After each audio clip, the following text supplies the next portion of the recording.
Hello students, Miraj maths कॉर्नरमध्ये तुम्हा सर्वांचं स्वागत आहे. आज आपलं दुसरं लेक्चर आहे ज्याच्यामध्ये आपण प्रीवियस इयर क्वेश्चन्स बघतोय महाराष्ट्र पोलीस भरतीचे.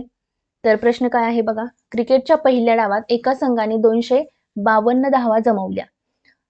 दुसरा संघ पहिल्या 22 षटकात सरासरी 4.5 धावा काढू शकला. तर विजय मिळवण्यासाठी उरलेल्या 28 षटकात कमीत कमी किती धावांची सरासरी ठेवावी लागेल.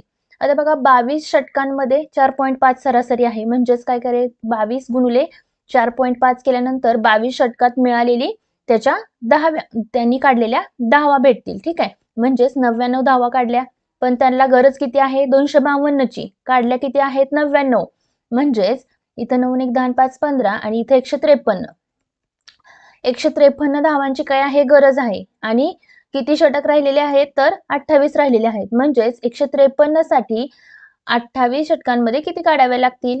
हे करण्यासाठी तुम्हाला काय करावं लागेल, 153 धावा ज्या गरजेच्या आहेत त्याला 28 नी काय करावं लागेल भागावं लागेल. म्हणजे 153 भागिले 28 केलं तर तुम्हाला उत्तर येईल 5.464. म्हणजेच त्याची ही काय झाली सरासरी झाली, म्हणजेच 5.46. म्हणजेच हा इथं आपण 5.5 नियर अबाउट 5.5 हे आपण इथं लिहू शकतो. म्हणजे विजय मिळवण्यासाठी त्याला सरासरी किती धावा काढाव्या लागतील तर 5.5 सरासरी त्याची असायला पाहिजे. ठीक आहे, पुढचा प्रश्न बघा. 1 जानेवारी 2004 रोजी गुरुवार होता, तर 1 मार्च 2004 रोजी कोणता वार असेल. आता 2004 हे पहिल्यांदा लीप वर्ष आहे का बघा. हो आहे, कारण ह्या 2004 ला 4 नी भाग जातो. आता बघा 1 जानेवारी म्हणजे जानेवारी महिन्यामधले किती दिवस झाले 31 दिवस. फेब्रुवारी मध्ये किती असतात लीप वर्ष असल्यामुळे 29 दिवस असतात. आणि मार्च मधला कितला 1 दिवस. म्हणजे हे टोटल किती दिवस झाले 9 1 10 1 11 3 2 5 1 6, म्हणजे टोटल झाले 61 दिवस. जर त्याला 7 नी भागलं तर किती येतं बघा. 7 1 7 7 8 56 57 58 59 60 आणि 61. 5 बाकी उरली. आता 5 बाकी उरल्यानंतर गुरुवार पासून पुढे 5 दिवस जायचे, म्हणजेच शुक्रवार शनिवार रविवार सोमवार आणि मंगळवार. 5व्या दिवशी कोणता असणार आहे मंगळवार. म्हणजेच 1 2 3 4 आणि 5. म्हणजेच 1 मार्च 2004 रोजी कोणता वार असणार आहे तर मंगळवार असणार आहे. पुढचा प्रश्न बघा. 25 75 100 या संख्यांचा लसावी काढा. आता लसावी कसा काढाल तुम्ही. लसावी काढायची पद्धत माहितीये. पहिल्यांदा त्याचा मसावी काढावा लागेल. अशा 3 संख्या ह्या आहेत. अशी कोणती संख्या आहे की त्याला कॉमन संख्येने भाग जातो, म्हणजेच 25 न ह्या चारही संख्याला भाग जातो. हा झाला त्याचा मसावी. पण आपल्याला काय विचारलंय लसावी, म्हणजेच इथं 3 नी एकदा भाग घालवावा लागेल. 3 1 3 आणि 4 आहे असं राहिलं. नंतर इथं काय आहे 4 4 1 4, म्हणजेच कोणत्या संख्या राहिल्या 25 गुणिले 3 गुणिले 4, म्हणजेच 25 गुणिले 4 25 चौक 100 100 गुणिले हा 3, म्हणजेच 300 हा काय असणार आहे त्याच संख्यांचा लसावी असणार आहे. ठीक आहे, पुढचा प्रश्न बघा. 3 संख्या 4 5 6 या प्रमाणात असून त्याची सरासरी 25 आहे, तर सर्वात मोठी संख्या कोणती. आता 3 संख्यांची सरासरी माहिती आहे, म्हणजेच त्या 3 संख्यांची बेरीज किती असणार आहे तर 25 गुणिले 3 25 त्रिक 75 असणार आहे. ठीक आहे, आता 3 संख्यांचं प्रमाण कसं दिलेलं आहे गुणोत्तर 4 5 6, म्हणजेच याचा अर्थ काय झाला 4x अधिक 5x अधिक 6x बरोबर 75 ह्या सगळ्यांची बेरीज. आता बघा 4 आणि 5 9 झाले, 9 आणि 6 15x बरोबर 75, म्हणजेच x बरोबर काय झालं 75 भागिले 15. आता ह्याला जर भाग घातला तर काय येतं 15 1 15 15 5 75, म्हणजे x बरोबर काय आलं 5 आलं. ठीक आहे, आता काय विचारलंय की सर्वात मोठी संख्या. सर्वात मोठी म्हणजे याच्यामध्ये सगळ्यात मोठी कोण आहे 6x, म्हणजे 6 गुणिले 5 करा, म्हणजे 6 पंचे 30 ही काय असणार आहे सर्वात मोठी संख्या असणार आहे. ठीक आहे, पुढचा प्रश्न बघा. एका संख्येला 3 ने 5 ने 7 ने भाग घातल्यास प्रत्येक वेळी बाकी 2 उरते, तर लहानात लहान संख्या कोणती. आता अशा केसमध्ये काय करायचं की ज्यावेळेस लहानात लहान संख्या काढायची असते त्यावेळेस त्या तिन्ही संख्यांचा लसावी काढा. 3 5 आणि 7 या संख्यांचा लसावी किती येतो तर ह्या सगळ्या मूळ संख्या आहेत, म्हणजे 3 गुणिले 5 गुणिले 7, म्हणजे 3 5 15 आणि 15 गुणिले 7 केल्यानंतर येतं 105. ठीक आहे, हे काय झाला त्यांचा लसावी झाला. पण पुढे काय दिलेलं आहे की प्रत्येक वेळी बाकी किती उरते तर 2 बाकी उरते. म्हणजेच याच्यामध्ये जर अधिक 2 केलं तर किती येतात 107. म्हणजे जर 107 या संख्येला 3 न भागलं तर तुम्हाला बाकी 2 उरेल, 5 न भागलं तरीही बाकी 2 उरेल आणि 7 न भागलं तरीही बाकी किती उरणार आहे तर 2 उरणार आहे. म्हणजेच अशी लहानात लहान संख्या कोणती आहे तर 107 हे तुमचं उत्तर असणार आहे. ठीक आहे. नेक्स्ट प्रश्न बघा. 11 पुस्तकांची किंमत 92.4 रुपये असल्यास 15 पुस्तकांची किंमत किती होईल? आता बघा पुस्तक आणि किंमत.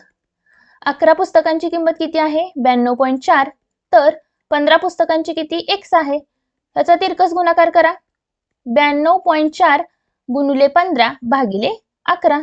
इथं बघा 11 के 11 11 ते 88 खाली राहिले 4 11 चौक 44 आणि ह्या डेसिमल पॉइंट आहे असं.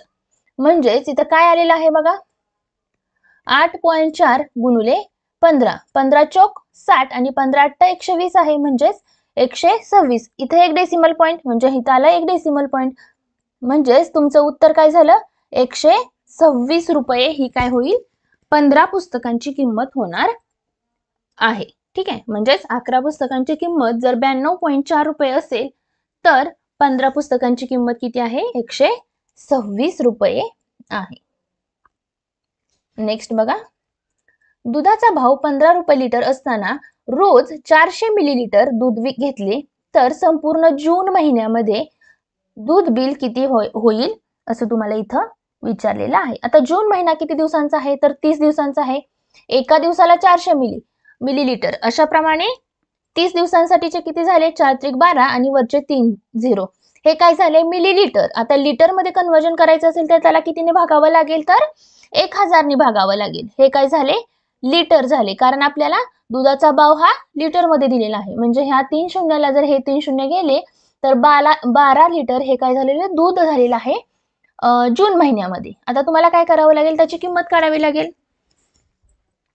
एका लिटरला जर 15 रुपये असतील तर 12 लिटरला किती झाले 12 गुणिले 15 म्हणजेच 15 दोन्ही 30 आणि 15 एके 15 आणि 3 18 180 रुपये एवढं काय होणार आहे त्याचं बिल होणार आहे.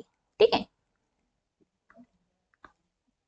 पुढचा प्रश्न बघा 0.5 गुणिले 0.05 गुणिले 0.5 बरोबर प्रश्नचिन्ह. आता ह्या तिघांचा जर गुणाकार केला तर 5 गुणिले 5 25 आणि 25 गुणिले 5 केल्यानंतर किती होतात 125. हे झाला ओरिजिनल गुणाकार म्हणजे दशांश घराचा विचार न करता. आता दशांश घर किती आहेत बघा इकडून 1 इथले 2 हा 1 आणि हे 2 झाले 3 आणि इथला 1 4 म्हणजेच ह्या साइडून 4 दशांश घर घ्यायचे 1 2 3 झाले. इथं कमी पडतोय म्हणून एक 0 घेतला आणि हा 0 म्हणजेच 0.0125 हे काय असणार आहे त्याचा गुणाकार असणार आहे. नेक्स्ट प्रश्न बघा.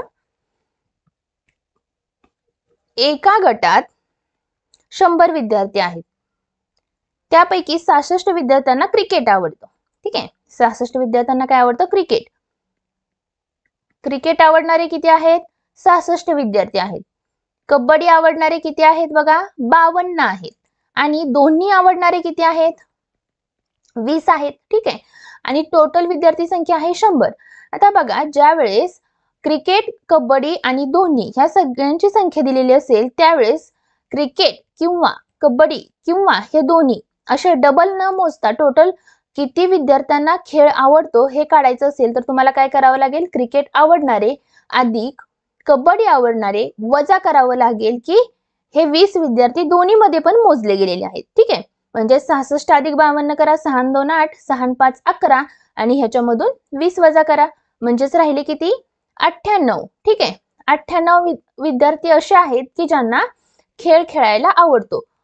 पण टोटल विद्यार्थी आहेत 100 त्यातल्या 98 विद्यार्थ्यांना खेळायला आवडतो पण एकही खेळ खेळायला न आवडणारे किती झाले अर्थातच 100 वजा 98 म्हणजे 2 विद्यार्थी असे आहेत की त्यांना एकही खेळ खेळायला आवडत नाही.